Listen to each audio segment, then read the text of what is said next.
காக்கைக்கும் நாய்க்கும் நட்பா? ஒரு கிராமத்தில் வளைந்த கிளைகள் கொண்ட ஒரு உயரமான மரத்தின் மீது ஒரு காகம் வாழ்ந்து வந்தது. கீழே ஒரு சிறிய வீட்டை பாதுகாக்கும் நாய் உறங்கிக் கொண்டிருந்தது. நாம் இருவரும் நண்பர்களாக இருக்கலாமா? காகம் ஒருநாள் நாயிடம் கேட்டது. அன்று முதல் காகமும் நாயும் நண்பர்களாகிவிட்டார்கள். காகம் சுற்றியுள்ள அனைத்தையும் ஆர்வமாக கவனித்தது. வீடு, சமைக்கும் வாசனை, மக்கள் அனைத்தும் அதன் கவனத்தில் வந்தது. நாய் பாதுகாக்கும் வீட்டில் இருந்து இனிப்பு பாயசத்தின் மணம் காற்றில் பரவியது. நாம் கொஞ்சம் எடுக்கலாம் என்று காகம் மென்மையாக சொன்னது. நான் அவர்கள் கவனத்தை திருப்புகிறேன், நீ சமையலறைக்குள் போயிடு என்று காகம் கூறியது. இது சரியான செயலா என்று நாய் அச்சமாக கேட்டது. என்னை நம்பு என்று காகம் சிரித்துக்கொண்டு ஒரு கண் சிமிட்டியது. காகம் எதையோ தட்டிவிட்டது. வீட்டில் உள்ளவர்கள் அவசரமாக ஓடி வந்தார்கள். நாய் சமையலறைக்குள் நுழைந்தது. அப்போது பாயாச கிண்ணங்கள் கீழே விழுந்தன. அனைவரும் நாயை விரட்டினர். நாய் காயமடைந்தது. மெதுவாக ஓரமாக போனது. காகம் மேலே இருந்து சிரித்தது. நாயின் காலில் மட்டும் இல்லை, இதயத்திலும் ஒரு பெரும் வலி இருந்தது.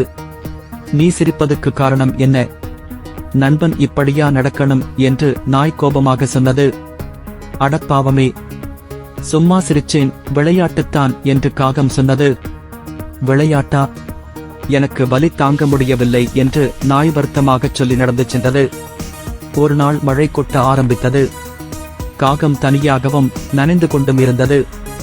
அந்த நேரம் ஒரு புதிய நாய் வடக்கிலிருந்து வந்தது.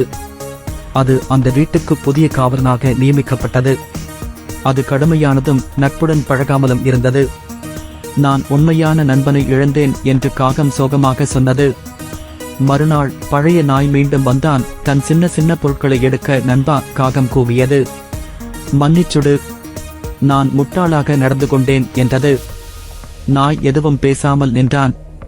பிறகு மௌனமாக சொன்னான், உன் வருத்தம் உண்மையானது போல தெரிகிறது. மீண்டும் நாம் நட்பை முயற்சி செய்யலாம் என்றது. அந்த நாளிலிருந்து காகம் தனது நம்பிக்கையை திரும்பப் பெற்றது. மீண்டும் அதை போன்ற ஏமாற்றங்கள் செய்யவில்லை. அவர்கள் இருவரும் உண்மையான நண்பர்களாக ஆனார்கள். வெளிப்பட்ட நம்பிக்கையுடன், நிலையான நட்புடன். நம்பிக்கையை பெற கடுமையாக உழைக்க வேண்டும். உண்மையான நட்பு சோதனை நேரத்தில் தெரிய வரும். சப்ஸ்கிரைப் பண்ணுங்க, லைக் பண்ணுங்க, மறக்காம பெல் பட்டனை கிளிக் பண்ணுங்க. தேங்க்யூ.